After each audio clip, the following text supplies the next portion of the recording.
Nima uchun aynan shu universitetdan tanladingiz? Universitetimizni katta yordami bor. Ilm yo'lida erishgan yutuqlariga juda ham havas qilganman. O'sha paytlari o'qish juda ham qiyin bo'lgan. Aynan rektorimiz biz bilan o'zlari shaxsan uchrashganlar. Zamon talabi axborot texnologiya hamma yo'nalishga kirib ketgan Va yanada bir motivatsiya beradi. Juda ham talablar baland edi. O'z ko'zim bilan ko'rganman. Qizlarga ehtirom juda ham yuqori Va eng asosiy ular elektron ko'rinishda.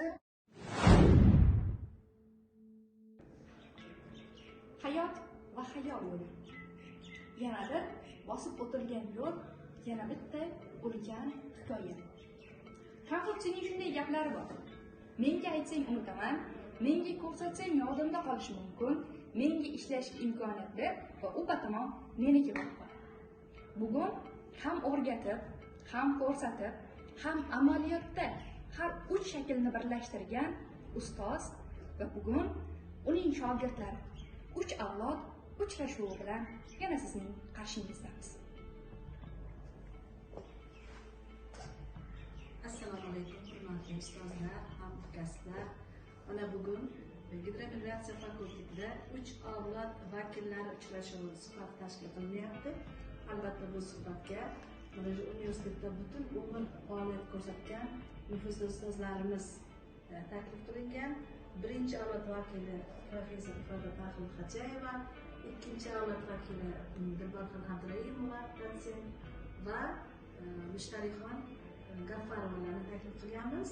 Ular butun umr hayotlarini mana shu universitetga bag'ishlagan. Shuning uchun bugun ularni shu davrgacha o'tgan faoliyatlari to'g'risida chiroyli suhbatlarni eshitamiz. Assalomu alaykum ustoz.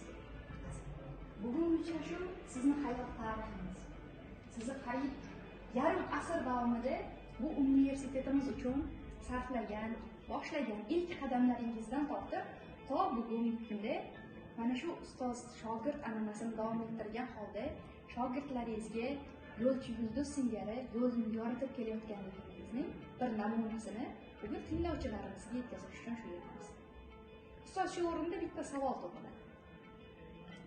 Nima uchun aynan shu universitetdan tanladingiz? Universitetda qanday qiyinchiliklarni boshlab o'tkazadingiz? Bu universitet sizdan nimalarni oldi, nimalarni berdi? Bugun nimalardan mamnunsiz? Bugun bosib o'tgan yo'lingizda to'xtab, bir ortingizga qaragan vaqtingizda nimalarni ko'rib, o'zingizdan bugun mana shu universitetni tanlaganingiz uchun o'zingizdan faxr tuyasiz? Avvalambor assalomu alaykum. Men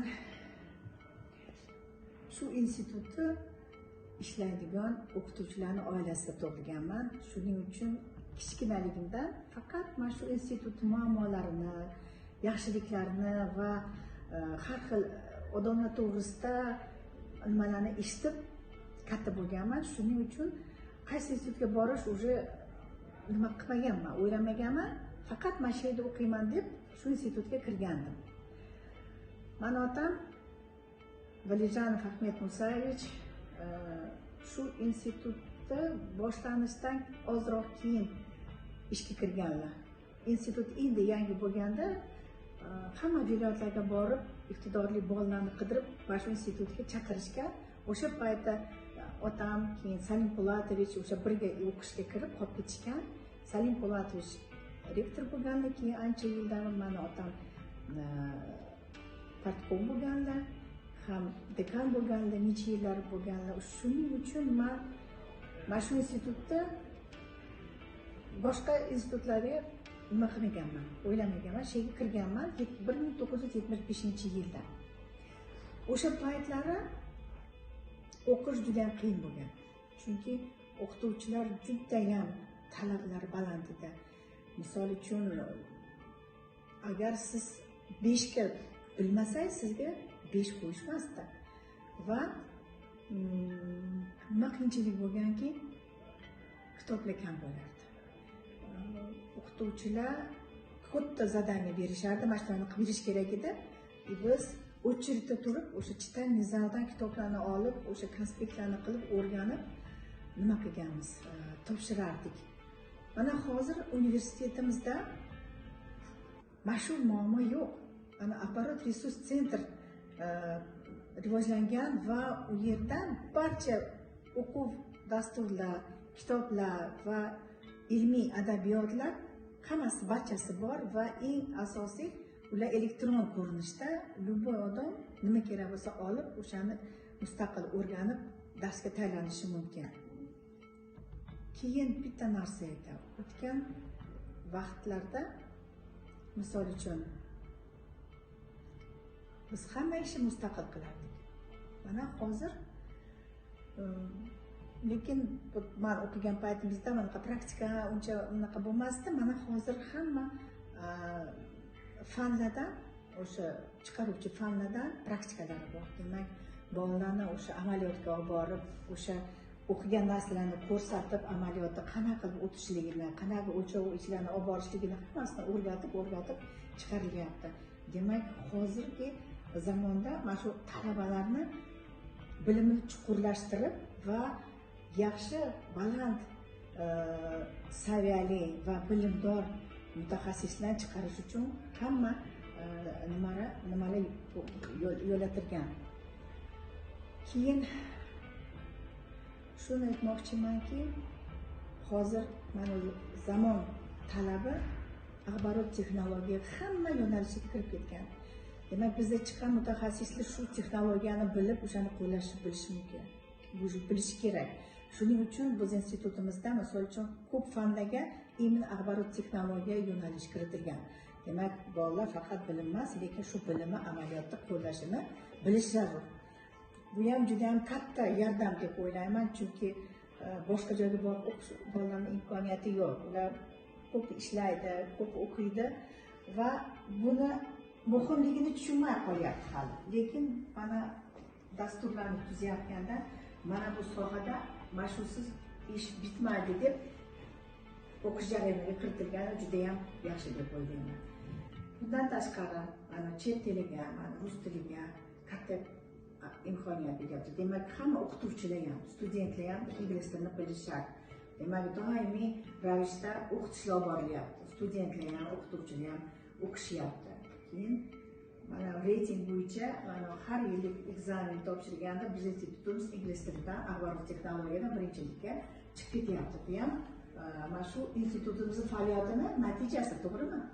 Demak, butun hamma shu institutda ishlaydigan o'qituvchilar yuqori bilimli va yuqori o'sha kerakli bo'lgan sohada mutaxassis bo'lishlikka intilyapti va o'qituvchilar, professor o'qituvchilar shunga amal qilib, shuni o'rganib kelishyapti. Bu ham juda muhim deb o'ylayman.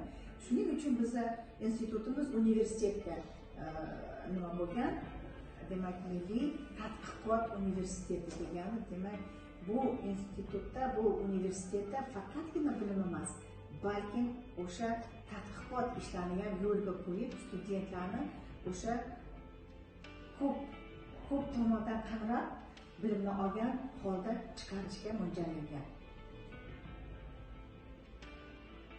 Bu juda yaxshi. Hozir ko'rib o'tiribmizki, sizni yoningizda ikkita qo'lingizda qanot bo'lib, ikkita shogirdingiz o'tiribdi. Ba'zi bir insonlarga qiyin bo'lishi mumkin. Lekin siz ikkita shogirdingizga hech qachon qiyin bo'lmaydi. Nima uchunki, qanaqadir muammosi, qanaqadir bir yechimini topolmagan savollar bo'ladigan bo'lsa, doim ustozni eshigini taqillatib kelib, ulardan yordam so'rashlari mumkin. Va shu o'rinda shogirdlaringizga shunaqa bitta ham mas'uliyatli, ham shafqatli bitta kasb yuklatladiki, sizni ustozlar birgalikda faoliyat olib borishadi. Siz bilan birgalikda hech qachon qo'rqmasdan, xato qilib qo'yishdan qo'rqmasdan, chunki doim ular xatosini to'g'rilay olasiz. Bugungi kunda ularni sizga ayta olmagan rahmatlari, o'zlarini mana shu universitetda tanlashda, shu universitetda domla bo'lib qolish uchun, ishlash uchun sizni qay darajada o'rningiz borligini, ularga qanday yordam bergansiz, qanday qattiqqo'l bo'lgansiz, qanday mehr bergansiz, mana shu haqida bilish uchun ikkita shogirdingizga yuzlansak. Assalomu alaykum. Assalomu alaykum. Savol uchun rahmat. To'g'ri aytdingiz. ustoz bo'lgan joyda shogirdga qiyinchilik bo'lmaydi.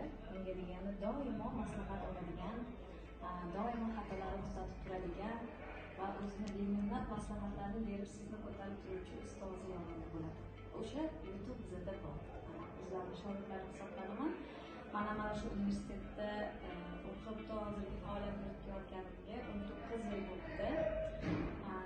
Birinchi bo'lib ifoda formi bilan biza gidravlika fanida tanishganmiz, ya'ni bizga dars o'tganlar, ma'ruza darslaridan dars o'tganlar. Bizning oilamiz aslini olganda ziyolilar oilasi, o'qituvchilar va shifokorlar oilasi. Shu soha bo'yicha bizning ham otamiz faoliyat yuritadilar.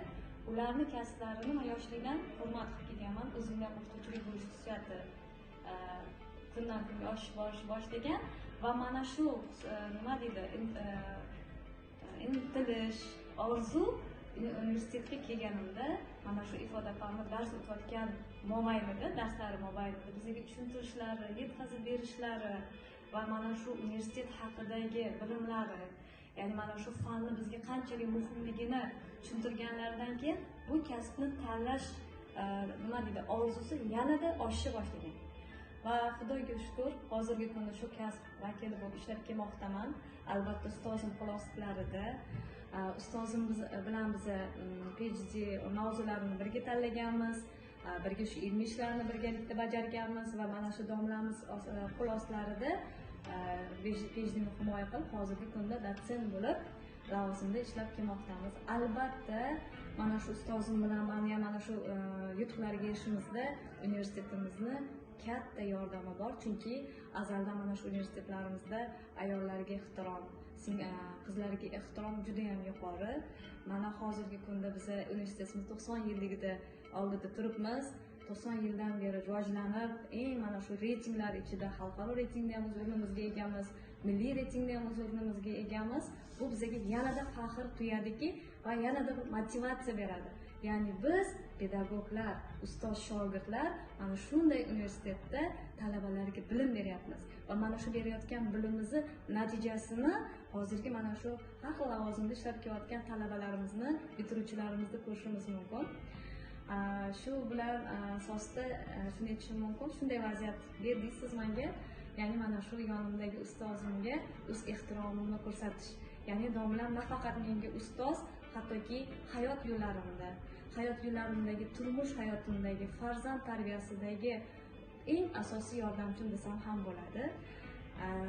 Men ustozimdan juda ham minnatdorman. Buni qo'shqo'llab aytishim mumkin.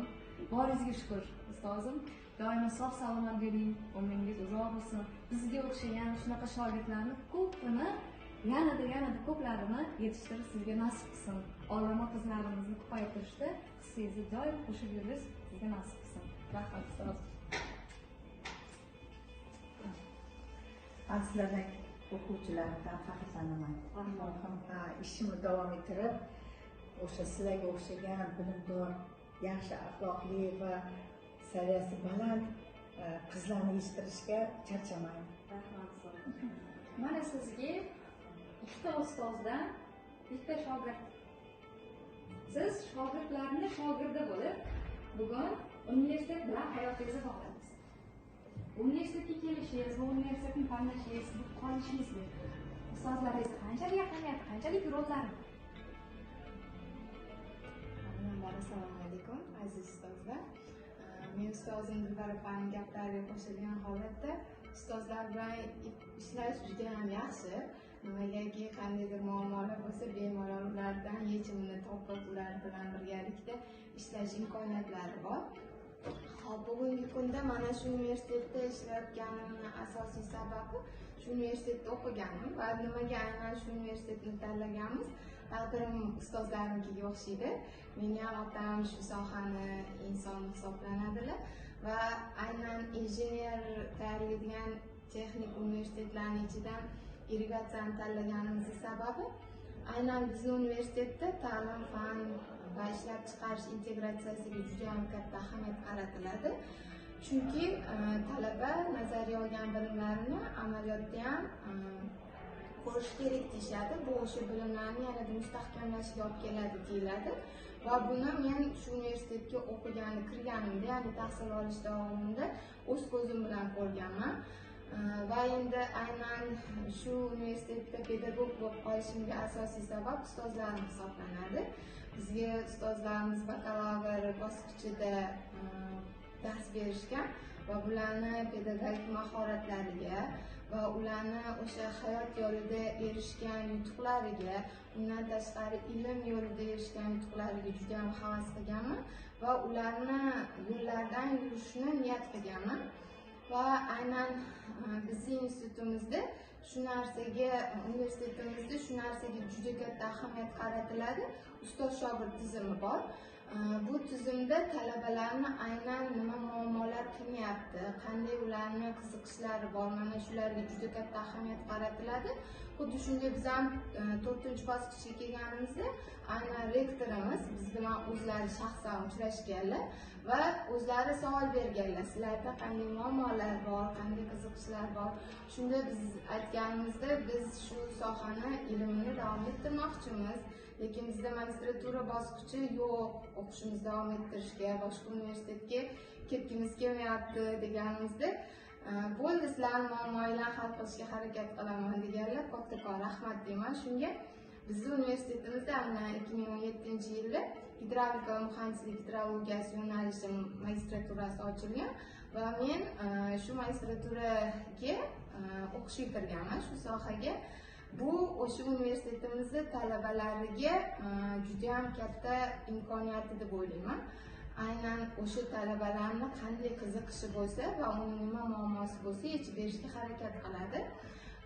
Va bundan tashqari universitetimizda aynan magistrlarga ham talabalarga ham shunday imkoniyatlar borki, u o'zini ilmini davom ettirmoqchi bo'lsa, malakasini oshirmoqchi bo'lsa, chet ellarga stajirovkalarimiz bor.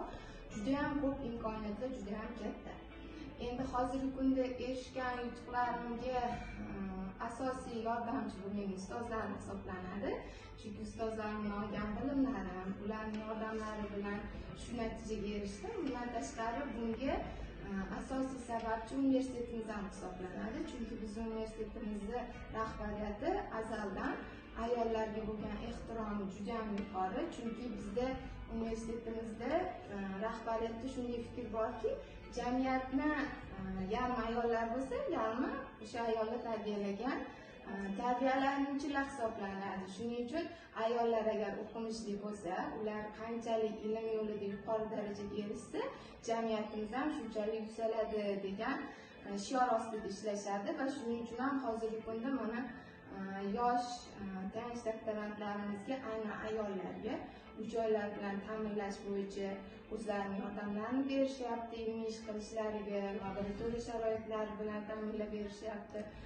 Va faxrlanadigan yana bir yutug'imiz bu bir necha yillardan beri mana respublikada milliy reytingda birinchilikni olib kelyapmiz.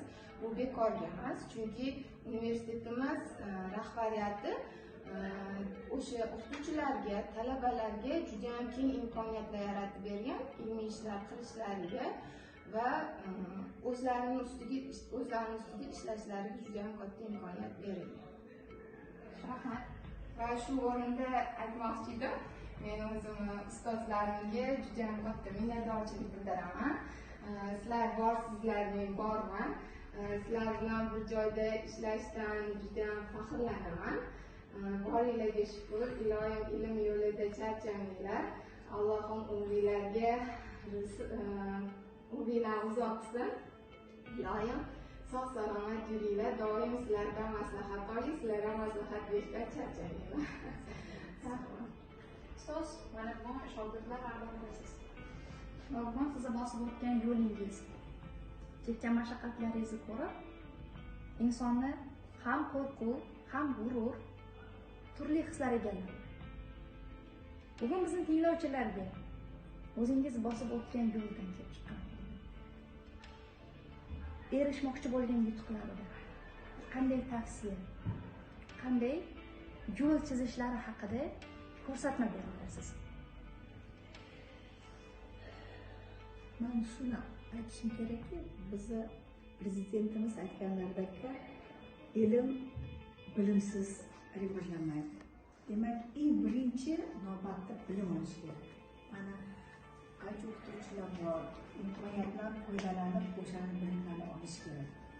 Keyin уже uni rivojlantirib davom ettirish mumkin. Olim bo'laman deganlar yoki amaliyotda ishlaganlar, lekin mana shu bilim olishda charchamasdan va ko'p mehnat qilib faoliyat qilish kerak. Chunki mana o'qish ham bu mehnat.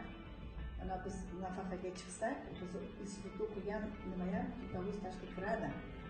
Lekin mehnat va mehnat. И niyat.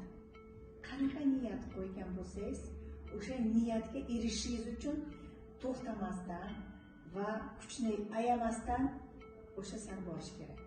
O'shanda hamma niyatlaringizga erishasiz, hamma sizni nimalaringiz ro'yobga chiqadi. Mechta, orzularingiz ro'yobga chiqadi, lekin to'xtamaslik kerak. Agar olim, "Всё, men hamma narsani bilaman, boshqa hech narsa o'rganish kerak emas" desa, "Всё, shu olim bo'lgan." Просто yuqori mutaxassis, yuqori malakali mutaxassis bor, lekin olim emas.